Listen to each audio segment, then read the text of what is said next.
What's up, disciples? It's your boy Zane here, and welcome back to my channel. In this video I'm going to show you guys how to level your blacksmith from level 60 to 70. Now the first thing you want to do before anything else is go to your guild master and get your level 60 quest done. By completing that quest, you'll be given crystals to start you off, and then I think 3 crafting manuals that will help you gain a crap ton of experience in a very short time. After that is done, next thing you want to do is check your grand company to see exactly what you're going to be passing in for that day. If it's starred, lucky you, because then you're going to be getting the triple the amount of experience if you pass it in high quality. There's no reason why you should not pass it in high quality. Either you make it yourself or you can buy it off the market board. The decision is up to you. After you're done with that, if you have your challenge log available, the levesquest and the samples of hand, I would recommend doing those for your blacksmith. If you do not, then you pretty much skip this step. Again, when you're doing your just leave it to me, make sure that you use at least 3 other lev quests before you start using the crafting levs. This way you will get this reward. If you do it the opposite, you will not get this for your crafters.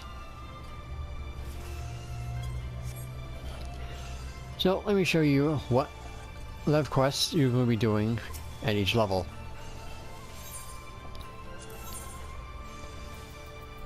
At level 60, I believe it's going to be high steel.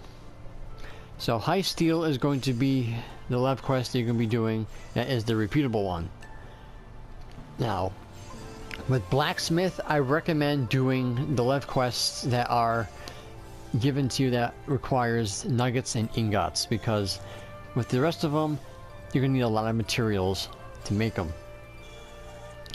Plus a lot of them requires cloth, leathers, and alchemist glue to make them. So what I would highly recommend is focusing on the nuggets and the ingot ones. But if you're in this situation where you already have other classes leveled up and you have access to those materials, then you can pretty much do the highest one and do that repeatedly. But the repeatable one for level 60 is high steel. For level 62, it's going to be file under dull. We'll be passing in high steel files. Now high steel files is not really much to make out of them. It's just an I think high steel ingots and then ruby cloth. But that is going to be a repeatable one. The other ones is pair of high steel Chris, which is the ninja weapons, I believe, and then the other one's a high steel sledgehammer. Again, those ones are going to require more mats than the file under dull. At level 64, you have and my axe, and it's pretty much the Doman Iron War Axe. Now, for the War Axe, let's see, it's under Marauder. As you can see, there's a lot of materials that you're going to be needing for this. That's why, like I said, I would recommend that you guys stick to the ingots or the high steel file, in my opinion, instead of doing the level 64, because that requires a lot of materials. But that is going to be a repeatable quest for level 64 if you choose to do so. At level 66, we have the bigger the blade, which is the Doman Steel Tachi. Now let me show you exactly how many materials that's going to be needing.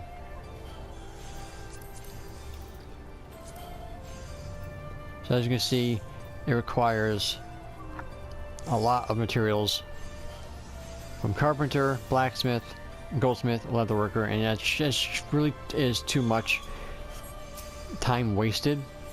So again, I would recommend just doing the file under dull or doing the high steel love quests. But again, it's up to you what you want to do, but bigger the blade is the repeatable quest at level 66. And at level 68 is going to be fire for hire, which is going to be doing the molybdenum rimfire, which is going to be the machinist. And yes, machinist, it requires not too many materials, which is alchemist, leatherworker, and carpenter. But again, I repeat, it's probably better to do file under dull or high steel. But that one is the repeatable quest at level 68. So while you're leveling up, doing lev quest, and also make sure that you do every single craft in your crafting log, because you get an extra bonus for completing each item. So basically, when you're leveling up and doing lev quests, make sure you go to your class quests and do them, because they will give you over probably half of the experience you're needing at that level. It's incredible experience, and you also will get new abilities as well. So make sure you also be having your buffs up as well, your Grand Company buffs, if you're in a free company, or you can use the squadron manuals. Make sure that you're using the manuals from the script vendor. Make sure you have a lot of them, because you're going to be needing a lot of them, because 100,000 experience goes by really quick. And make sure you use your food to get that extra 3% experience for each craft that you do, because all that together will make everything so much better. So guys, to recap, make sure you do your challenge log, make sure you do your Grand Company turn-ins, make sure you have all your buffs up, and make sure that you do the lev quests that I mentioned here. Also, you can do your collectibles, which I recommend doing at around level 64, because at level 64 you're going to get at least 305,000 experience for each one that you turn in at maximum 840. And above that is the level 67, which is over 400,000. And those ones, the items are not too many items are needed for those, so you guys can grind those out as well. So guys, that is going to be it for this video. Thank you so much for watching. Don't forget to leave a like on this video. Have any comments, questions, concerns, please leave them in the comment section down below. I will do my best to answer them to the best of my ability. And don't forget to subscribe to my channel if you are new for more Final Fantasy XIV Stormblood content. So until next time guys, may you forever walk in the light of Lord Bahamut. Happy crafting!